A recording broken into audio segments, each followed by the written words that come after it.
Hello, welcome to the weather update. It's about 7:30, July 16th, 2019. And we're going to take a look at the current temperatures across the area, what it hit. And we'll start off with looking at Farmingdale. You can see already it's 87. Still 87 at Central Park, but Farmingdale's cooled down to 81. But the humidity has increased. The dew point's up to 67. Earlier today it was pretty hot, but the humidity wasn't that high. So it hit 88 at Farmingdale, but you'll see the dew points were in the low 60s, so it wasn't terribly humid. The humidity's increasing a little more now. So Farmingdale hit 88. Let's take a look at what Islip hit. 82 right now at Islip. Dew point's way up there, 69. Almost a 70-degree dew point, which becomes oppressive. Hit 89 at Islip. And let's look at West Hampton as well.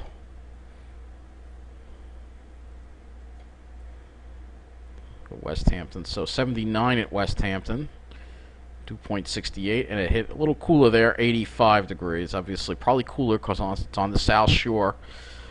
South Shore is always cooler. We'll see what Central Park hit today because it's 87 in Central Park right now. I'm curious to see what Central Park. I bet you'd hit 90 there. Yep, it hit 90 in Central Park.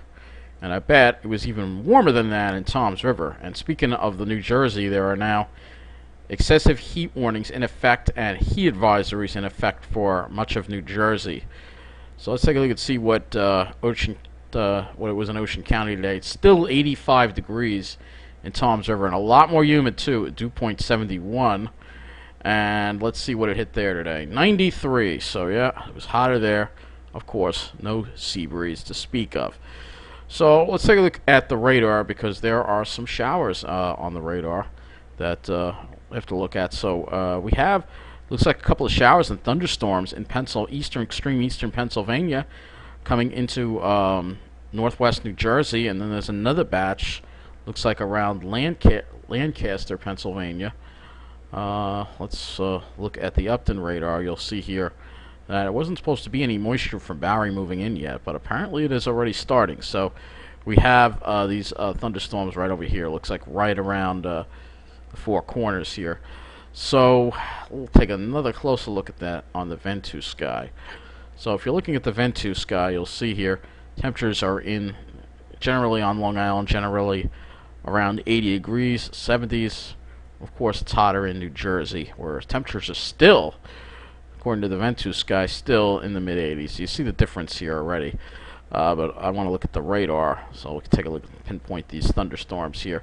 So here they are. No warnings out for them, but they actually go back quite a ways here. So this is all start of the moisture. This may be some of the moisture from Barry already moving into the area already, which was not forecast on any of the models. So we'll have to keep an eye on these. Those storms don't look severe, but you know, there'll be a thunderstorm chance perhaps tonight.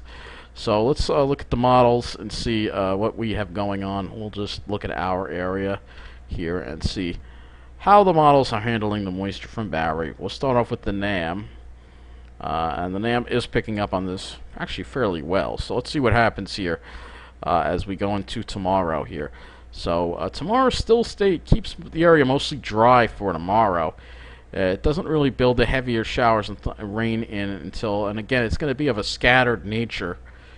But any of these could produce some very heavy rain, and it's going to be of a scattered nature, probably overnight Wednesday into Thursday morning, and then it's out of here, right? And then we start to deal with the heat. Maybe could be a couple more showers Thursday afternoon. It's going to be very humid, and look at this line here that it pops up. Wow, that's really impressive. That looks like a really impressive squall line right here. Look at that. Wow. So that's pretty interesting. So let's take a look and see how much rain it gives us. Not a lot, but depending on where the storm's hit, it could be an inch or two of rain. So it's just going to be like a localized thing because the showers are going to be hit or miss. But again, this is all moisture from Barry. So let's take a look at some of the other models. RGEM, let's look at that one. So RGEM's a little more generous with the rain. Gives us between a half an inch to almost 2 inches of rain. It's a little more generous. So we'll have to see what happens. We'll look at the GFS and see how much rain that gives us. GFS, similar range. But again, it's hit or miss. Again, these are lower resolution models, so the key is it's hit or miss. But there is a possibility, a good possibility of heavy rain tomorrow night into Wednesday night into Thursday morning. We could have some heavy rain, and that's something to keep in mind. And as we get closer to tomorrow, we'll have a better idea as this rain gets closer to us. So, looking at the highs tomorrow, GFS.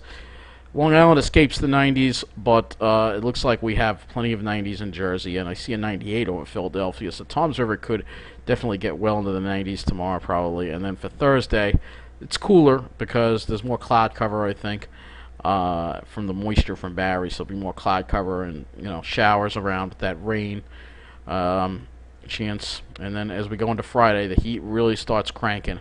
Where you see these white colors here. These whitish reds, that's almost 100 degrees. And there could be parts of that in New Jersey. But again, Long Island looks like there's a sea breeze on Long Island, and it keeps Long Island much cooler, probably in the upper 80s. Maybe some 90 on the North Shore, middle of the island. South Shore will be the place to be. But by the weekend, the sea breeze dies, and we all bake.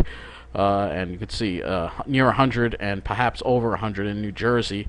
And maybe even on Long Island, parts of Long Island could get close to 100 degrees on Saturday. It's going to be a scorcher. And Sunday, just a little bit cooler, maybe a little bit cooler.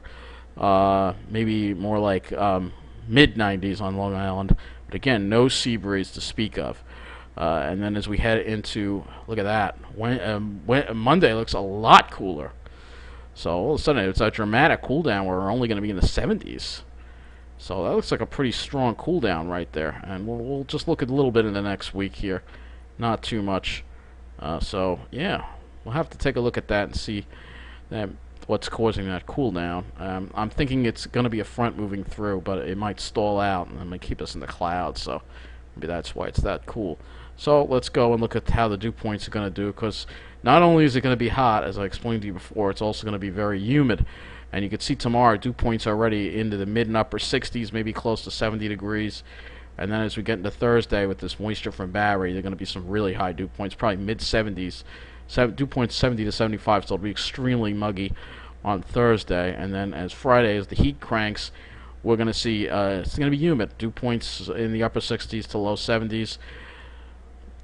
Coupled with those temperatures in New Jersey, it's going to feel like it's in the 110s probably.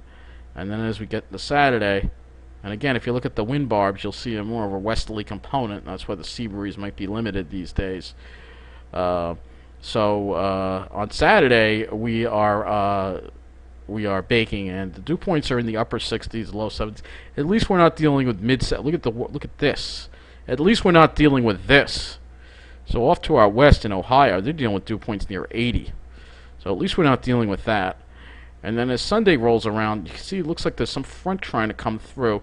And that is going to bring some drying into the picture. So the dew points might, even though it might be hot on Sunday, at least for Long Island, maybe the dew points will be a little lower. Long Island, New York City, and north, lower dew points. And then as we go into Monday, dew points drop even further across the area, upper 50s, low 60s, and we have a north wind. And then for Tuesday, even drier air builds in. Look at this, dew points only in the 40s. So it looks like we're going to have a pretty good substantial cold front come through and give us relief after we suffer with the brutal heat on the weekend. So it actually looks next week actually looks pretty good. It looks, and then it gets humid again, unfortunately. I'm not going to go beyond that. So let's now look at the cloud cover so we can get an idea. Cloud cover and precipitation chances as we go through the period. So, obviously tomorrow there'll be some high cloud cover, but the sun will be out. Thursday, probably a lot more cloud cover, thicker cloud cover. And maybe the sun will try to come out, but I think it'll be mostly cloudy, but very humid. And then Friday, we're going to have more sun, but a lot more high clouds, and it's going to be hazy, it's going to be hot. It won't be a nice sky. Saturday has not that many clouds around. Obviously, I think it's going to be very hot and hazy just because it's so hot. And for Sunday, you see that front there it is, trying to come through. And there'll be some clouds with that, obviously. And then you can see this front trying to come through here. And it looks like there may be a wave that develops along the front. Maybe there's going to be rain on Monday, and that may be why Monday is cooler. and then we try to get this front through. We don't know if it's going to make it far enough offshore for us to clear out. I'm hoping it does by Wednesday. We're going to have a clear day and maybe actually have a nice day to go into the Pine Barrens. And maybe we can get that on Thursday, too. We'll have to see. This is a long range now. This is far out in the long range. So, too far out in the long range to, say whether those days will be clear. But the good news is at least that the heat wave won't be a very long heat wave. But it'll just be really 2 or 3 really brutal days, and that'll be it. That's the main thing. So let's go to the rain precipitation and see if it's going to bring us a lot of rain on that Monday, because I think that will bring us some rain. Probably not much, but it could bring us some rain. If I look at the 24-hour, let's look at the 24-hour accumulated precip to see how much rain we might get. Not a lot of rain, but it'll keep us in the clouds. Monday was originally looking kind of hot, but that front is coming through and hopefully knocking down the heat, so we only really have the worst of the heat to deal with on Friday, Saturday, and Sunday. And for Long Island, it'll only be on Saturday and Sunday. So that's some good news. We got to deal with the heat, but there's relief after the heat. So I'm very happy about that. That's the main thing. We'll just look at the satellite image here from today, and you can see generally it started off clear, and then there was a lot of high clouds, and the sky got kind of junky as we went into the afternoon. So that does wrap up this weather update. Thank you for watching, and take care.